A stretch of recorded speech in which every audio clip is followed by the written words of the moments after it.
نحمده ونصلي على رسوله الكريم اما بعد عن عبد الله بن عباس رضي الله تعالى عنهما أن رسول الله صلى الله عليه وسلم قال اغتنم خمسا قبل خمس شبابك قبل هرمك وصحتك قبل سقمك وغناك قبل فقرك وفراغك قبل شغلك وحياتك قبل موتك او كما قال صلی اللہ علیہ وسلم۔ حضرت عبداللہ ابن عباس رضی اللہ تعالی عنہما یہ حضرت نبی کریم صلی اللہ علیہ وآلہ وسلم کے چچا زاد بھائی اور حضرات صحابہ میں بہت اونچا مقام رکھنے والے صحابی ہے۔ بڑے بڑے صحابہ نے، بڑے بڑے تابعین نے ان سے فیض حاصل کیا۔ رئیس المفسرین کا ان کو خطاب ملا۔ نبی پاک صلی اللہ علیہ وآلہ وسلم نے ان کے حق میں قرآن پاک کی تعویل اور حکمت کی دعا کی۔ اس حدیث میں نبی کریم صلی اللہ علیہ وآلہ وسلم نے بڑی جامع بات فرمائی ہے۔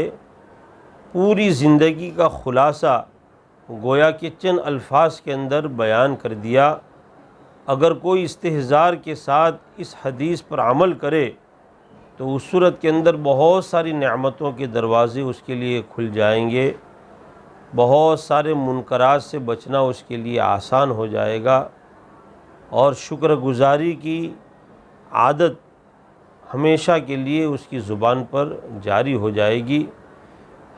حضرت عبداللہ ابن عباس رضی اللہ عنہما سے مروی ہے، نبی کریم صلی اللہ علیہ وآلہ وسلم نے ارشاد فرمایا اغتنم خمسا قبل خمس، پانچ کو پانچ سے پہلے غنیمت جانو، پانچ باتوں کو پانچ باتوں سے پہلے غنیمت جانو۔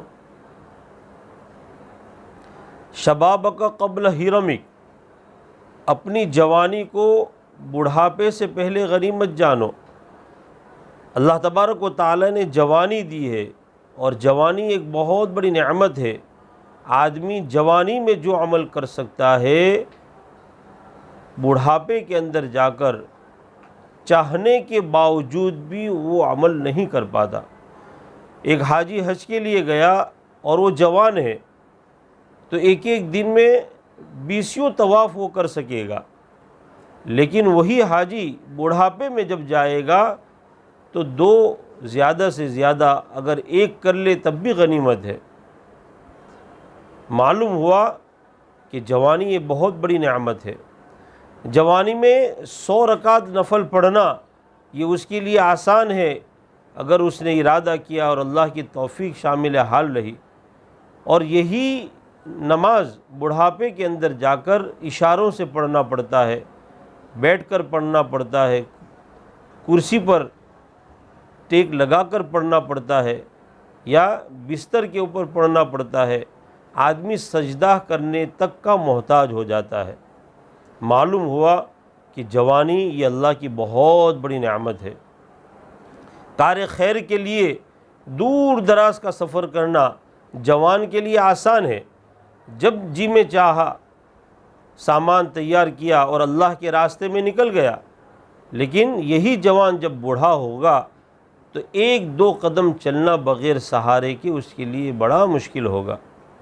نبی کریم صلی اللہ علیہ وآلہ وسلم کا جو یہ ارشاد ہے کہ اپنی جوانی کو اپنے بڑھاپے سے غنیمت جانو، تو یہ جوان یہ سمجھتا ہے کہ میں کبھی بوڑھا نہیں ہوں گا، اور گناہ کرتے چلا جاتا ہے، گناہ کرتے چلا جاتا ہے، یہاں تک کہ جب بڑھاپا آتا ہے تو اس صورت کے اندر وہ پچھتاتا ہے، لیکن اس وقت ندامت اور پچھتانے سے اس کو کوئی فائدہ نہیں ہوتا۔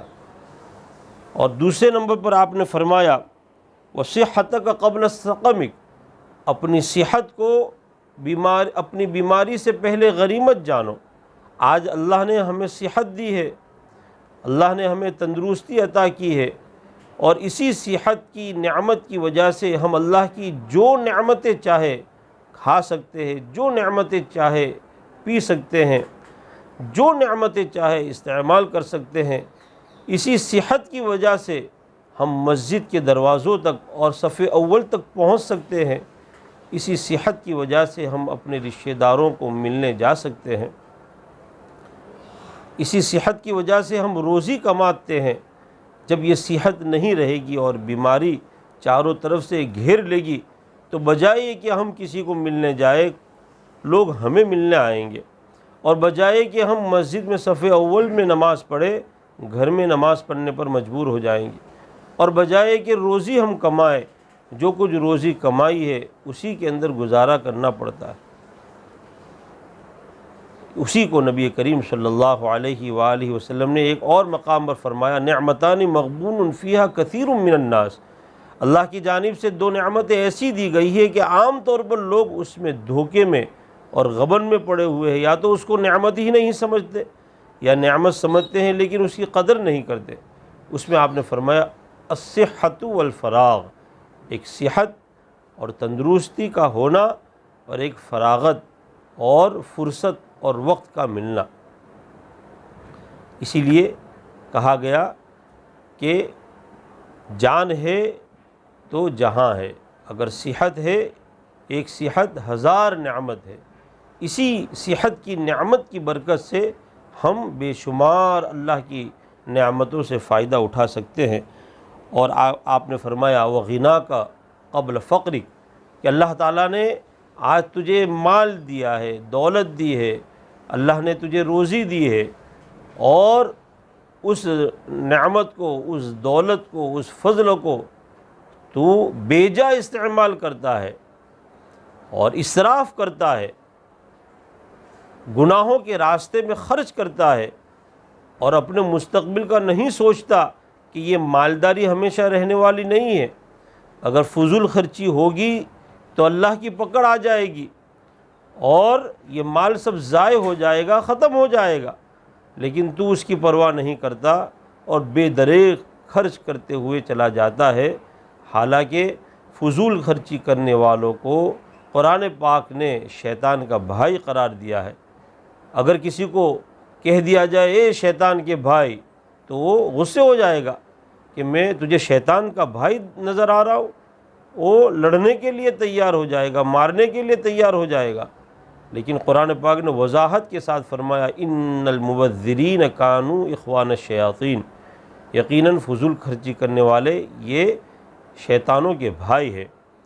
تو اللہ نے جب ہم کو دھن دیا ہے تو اس صورت کے اندر اس دھن کو، اس مالداری کو فقیری سے پہلے غنیمت جانے اور میانہ روی کے ساتھ ہم اللہ کی دی ہوئی نعمت کو استعمال کریں اور فضول خرچی سے بچے، بلکہ اس کو اللہ کے راستے میں خرچ کرے۔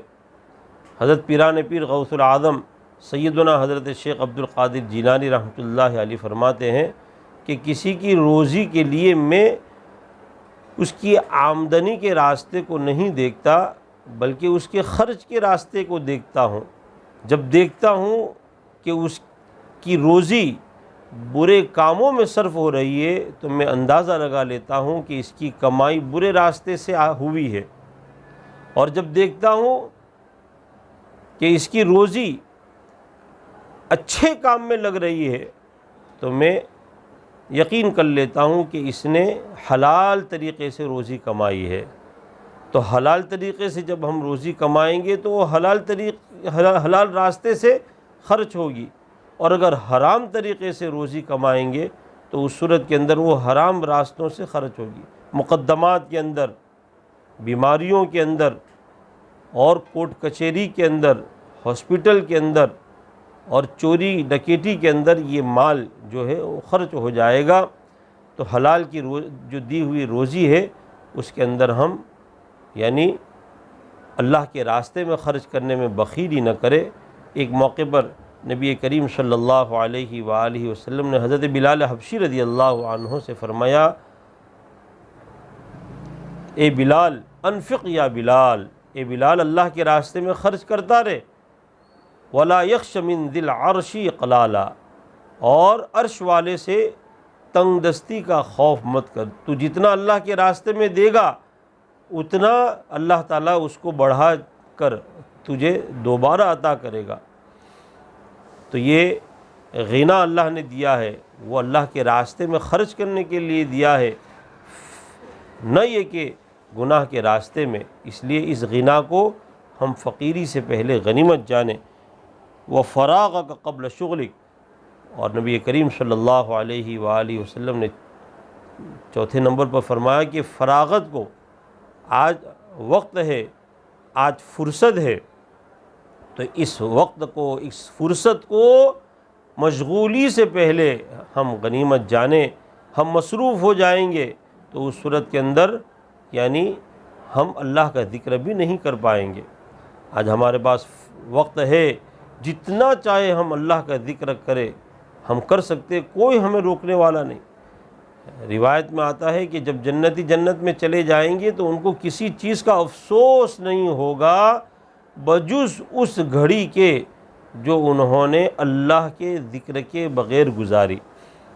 اس لیے کہ جب وہ اپنوں سے بڑے درجات کو دیکھیں گے تو وہ تمنا کریں گے کہ کاش کہ میں اس طرح اپنے اوقات کو صحیح جگہ پر لگاتا اور عبادت کرتا، تو اس صورت کے اندر آج میرے درجات اس طرح ہوتے۔ تو ایک جنتی دوسرے جنتی کے مکان پر اور اس کے محل میں ملنے ضرور جائے گا، لیکن اس کا مقام اور ٹھکانہ تو وہی ہوگا جو اس کو اللہ کی جانب سے دیا جائے گا۔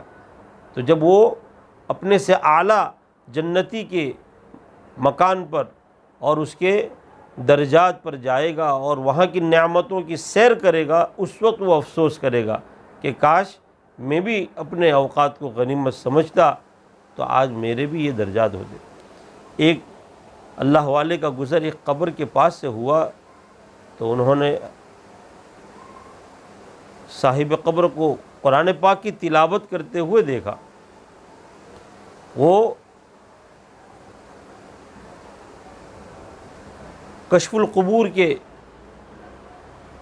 جاننے والے تھے، اللہ نے ان کو کشف قبور عطا کیا تھا۔ دعا سلام کی، رک گئے، بات چیت ہوئی تو قبر والے بزرگ نے کہا کہ اللہ سے میں نے دعا کی تھی کہ اللہ جس طرح تو نے دنیا کے اندر مجھے قرآن پاک کی تلاوت کی توفیق دی اور میں برابر قرآن پاک کی تلاوت کرتا رہا، قبر کے اندر بھی یہ نعمت تو مجھے عطا فرما تاکہ میں قبر میں بھی تیرے کلام کی تلاوت کرتا رہوں۔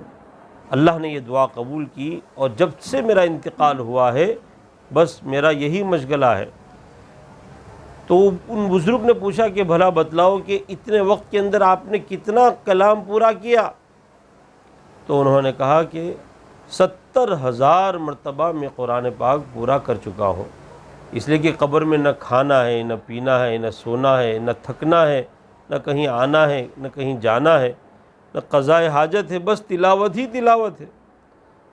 پھر وہ قبر والے نے کہا کہ اگر آپ ایک مرتبہ مجھے سبحان اللہ پڑھ کر بخش دیں تو میں اپنا 70,000 مرتبہ قرآن پاک جو میں نے پڑھا ہے آپ کو بخشنے کے لیے تیار ہوں۔ اس لیے کہ یہاں اعمال ہے، جزا نہیں ہے۔ یہ 70,000 مرتبہ میں نے جو قرآن پڑھا اس میں میرا ایک بھی درجہ بلند نہیں ہوا اور نہ ہوگا، اور آپ اگر ایک مرتبہ سبحان اللہ پڑھو گے تو اور مجھے بخشو گے تو اس سے میرے درجات بلند ہوں گے۔ تو معلوم ہوا کہ یہ اوقات اور یہ فرصت یہ بہت غنیمت ہے۔ الوقت اثمن من الذهب، وقت جو ہے وہ سونے سے زیادہ قیمتی ہے۔ فقیر اسلام حضرت مولانا سید ابو الحسن علی میاں ندوی رحمۃ اللہ علیہ جب لکھنؤ کے بازار میں کسی طالب علموں کو گھومتا ہوا دیکھتے تو فرماتے کہ ایک کاش اگر وقت خریدنے کی چیز ہوتی تو ڈھیر ساری دولت دے کر ان بچوں کے پاس ان کے اوقات کو میں خرید لیتا۔ اور جتنے بھی بڑے ہوئے، جتنے بھی بزرگ ہوئے، وہ تمام کے تمام اپنے اوقات کی حفاظت کرنے والے ہوئے۔ جس نے بھی اپنے اوقات کی حفاظت کی، اپنے وقت کی حفاظت کی، زمانے کی حفاظت کی، زمانے نے ان کی قدر کی، وقت نے ان کی قدر کی اور ان کو بلند مرتبہ تک پہنچایا۔ قرآن پاک نے تو قسم کھائی ہے والعصر، قسم ہے زمانے کی، قسم ہے وقت کی، اس لیے کہ جو بھی اچھے اعمال جو بھی برے اعمال ہوتے وہ زمانے ہی میں ہوتے ہیں۔ تو ہم اپنے فرصت کے لمحات کو مشغول ہونے سے پہلے غنیمت جانیں۔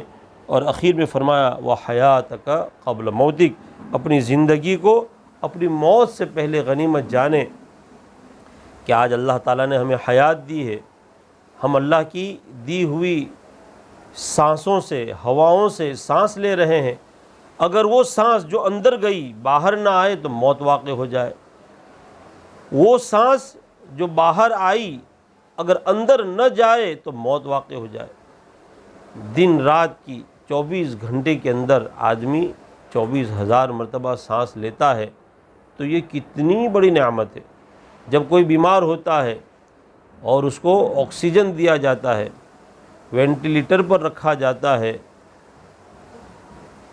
مصنوعی سانس اس کو جب دیا جاتا ہے، اور ہفتہ 10 دن کے بعد جب وہ نکلتا ہے تو ایک لمبا بل اس کو تھما دیا جاتا ہے۔ جب وہ بل کو دیکھتا ہے کہ لاکھوں روپے کا بل ہے تو اس کو قدر ہوتی ہے کہ آج 40 سال سے میں فری آف چارج اللہ کی دی ہوئی سانسوں سے، اللہ کی دی ہوئی ہواؤں سے سانس لے رہا تھا، لیکن 1 روپیہ بھی اللہ تعالیٰ نے میرے پاس نہیں لیا، اور مجھے اتنی پیاری زندگی دی، مجھے ہاتھ پیر دیے، دل و دماغ دیا، آنکھ ناک کان دیے، اہل و عیال دیا، عزت دی۔ اگر یہ نعمتیں اگر اللہ نہ دیتا تو کون تھا جو اللہ کو پوچھتا؟ اگر اللہ ہمیں اپاہج بناتا، اندھا لولا لنگڑا بناتا، تو اس صورت کے اندر ہم کیا کر سکتے تھے؟ لیکن اللہ نے حیات بھی دی اور پاکیزہ حیات دی، اور موت یہ تو برحق ہے۔ اینما تکونوا یدرککم الموت ولو کنتم فی بروج مشیدہ، تم جہاں کہیں ہوں گے موت تم کو آ دبوچ لے گی، اگرچہ تم مضبوط قلعوں کے اندر کیوں نہ ہو۔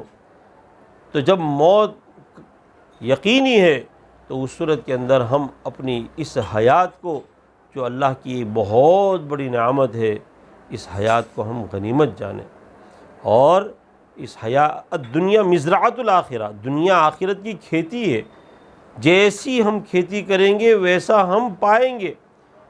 تو اس زندگی کو اللہ تعالیٰ نے جو ہمیں دی ہے اس کی ہم قدر کریں۔ جب ہماری آنکھ بند ہو جائے گی تو اس صورت کے اندر ہم کچھ بھی کر نہیں پائیں گے، محتاج محض ہو جائیں گے۔ ہمارے جسم سے کپڑوں کو اتار دیا جائے گا، ہمیں نہلا کر غسل دے کر کفنا دیا جائے گا، جنازے میں رکھ کر ہماری نماز پڑھا دی جائے گی، اور ہمارے دوست، ہمارے احباب، ہماری اولاد ہمیں اپنے کندھوں پر قبرستان کی طرف لے جائیں گے، اور اپنے ہاتھوں سے منو من مٹی کے نیچے دفن کر کے وہ لوگ چلے آئیں گے، اور ہم رہیں گے قبر میں اور ہمارے اعمال رہیں گے۔ اگر ہم نے اپنی زندگی کے اندر اچھے اعمال کیے ہوں گے تو قبر ہمارے لیے جنت کا باغ بنے گا، اور اگر ہم نے اپنی زندگی کے اندر اچھے اعمال نہیں کیے ہوں گے تو اس صورت کے اندر ندامت اور پچھتاوے کے علاوہ اور کچھ بھی باقی نہیں رہے گا۔